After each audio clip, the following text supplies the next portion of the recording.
Hey guys, welcome to Greg's Beer Reviews. Let's go check out and see what's in the fridge today.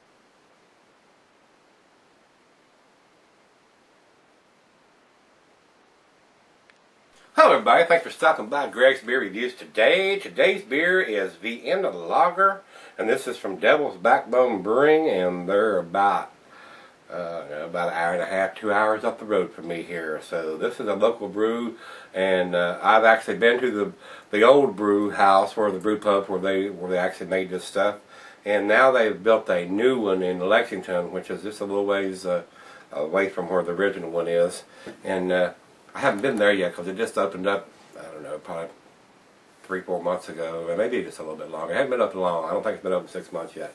And up till now, you had to go to their place to drink them because they only had them on draft there. Now they're putting them in bottles. They've got 2 of them in bottles. I got both of them. We're going to do this one first. I don't know if we're going to, I don't think we're going to do the other one tomorrow, but it may be the day after. We'll see how it goes. This is a Vienna Lager, like I said, 4.90 ABV on this one. And they're out of Roseland, Virginia, is where they're saying this is brewed at. So I think it's in Nelson County. I may be wrong there. Year-round serving from them on this one, guys. So they plan on bottling and making it year-round. The food pairings for this cuisine, it says, is Latin American and German, and the meat is pork and poultry. Glassware, flute, Pilsner glass, Pokal, mug. This is the glass I'm going to use for this. This is close. And I like the wide mouth on this. The beer is not recommended for extended cellaring, so if you get this beer, you ought to drink it up. And right off the bat, you know, even though they're close by, they need a date on here. So let me see if I can see anything on the label here, and I do not. I'm not a big fan of that. It may be digitized somewhere on the bottle, but it's got condensation on it because it's right out of the fridge. I don't see anything in yellow writing, so it may be digitized on it. So thumbs down on that already for not having a date on it. So kind of like to have my dates on there where I can see them right on the label, guys. You know me, I'm a stickler for that, and I get more so every day, it seems like. The IBUs on this beer is 20, so that's about all the info I have on it. So without further ado, let's get this thing open. Nice cap on this they put on here, and I just dropped it on the floor. One on the table here. Devil's Backbone. It's got the DB on there, a nice yellow cap. Better than a plain Jane cap.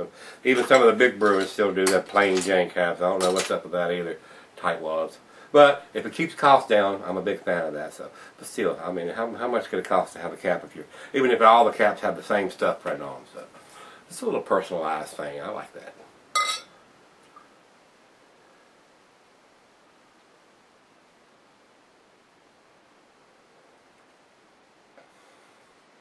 Into the glass it goes, guys.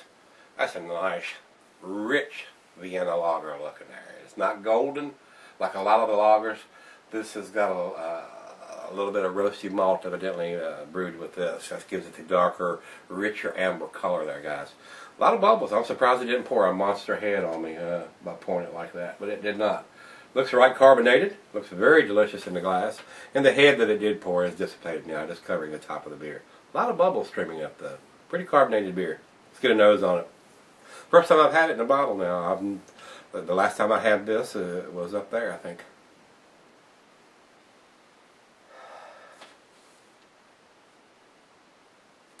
Roasted malt. It's got a nuttiness to it too. Toffee, caramel. Little grassiness in there. Most lagers are going to have that. Smells very sweet though. Very pleasant. Maybe you lose a hint of either some honey or molasses in there. It's got a very sweet smell, guys. Looks good in the glass. Let's see how it tastes. Cheers.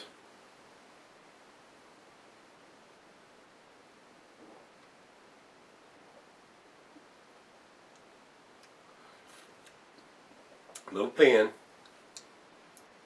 Very thin on the mouth. No alcohol presence whatsoever. I didn't expect it to, less than 5%.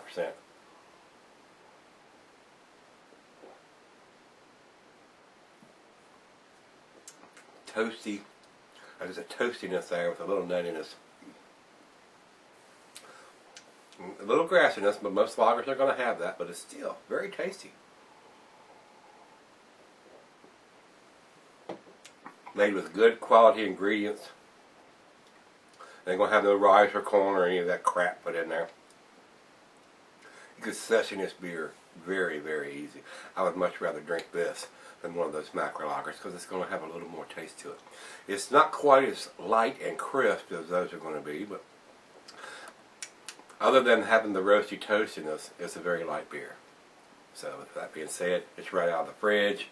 Let me see if I can see anything on it. Yeah, there's something on the bottom, on the very bottom, digitized.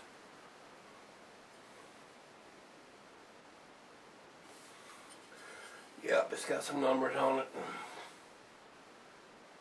Like it says 812346. So I'm sure that's the code, 2346. I can look it up and see, but still, if you want to take the time to research the codes, you can figure out what the date is on it, other than just putting it on the label. That's drives me nutty, guys. Stick around. I'll be right back. We'll see where this one ends up. I believe it's above average beer, guys. So we'll see what the other half thinks too. Stick around. I'll be right back. Alright, guys. Thanks for sticking around. Got just a little left in the glass here. This is a nice beer. I mean, it's not blowing my socks or hair back or anything.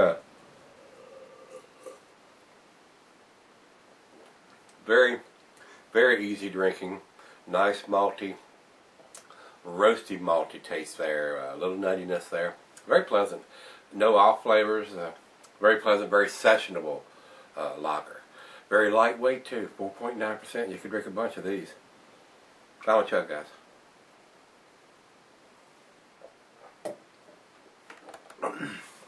Other than not having a date on the label. That's a lager. It's not an IPA. It's not super critical, but that's basically the only thing I could downgrade this beer on, other than being almost a light beer with 4.9%. So not light in calories, but just light in ABV, guys. So that's how that is. I'm gonna give it a 6. It's a solid B beer as far as I'm concerned. I enjoyed that one. I'd drink it again. It's a decent lager. The closest thing that I can think of in a Vienna lager style would be the Track 1 that they produce here in Roanoke. And it's a little more alcohol in that one than this one. I think it's around 6% or so. With that being said, guys, if you've had this one, give me some comments back on this one. Beer Advocate comes up with 87 in their scale. And Rate Beer has 49 overall and 89 in the style. So super low marks from those guys on that one. I don't know what to say about that. Usually in pretty much in agreement with Rate Beers and in disagreement with Beer Advocate, but I'm more in line with Beer Advocate on this one. It's a solid B beer, guys. So if you can, they have very limited distribution now. They're just getting started and fired up. So if you're in the Virginia area or the Charlottesville area, this is produced in between here and there. So I don't know how far out they're going to go. So if you can get it, give it a try. Let me know what you think of it, guys. As always, rate, comment, subscribe. You need an opener. They're nice. Shirt, give me a shout. Shipped out some last Tuesday. It was 3 days ago. It's probably going to be different than that when y'all see this one. But anyway, shipped those out. And the guy said he got it back. Got one of them in the mail today. And it was just his size. Imagine that. So, guys, I'm rambling on. See you on the beer reviews. Come back tomorrow. We're going to look in the fridge. See you then.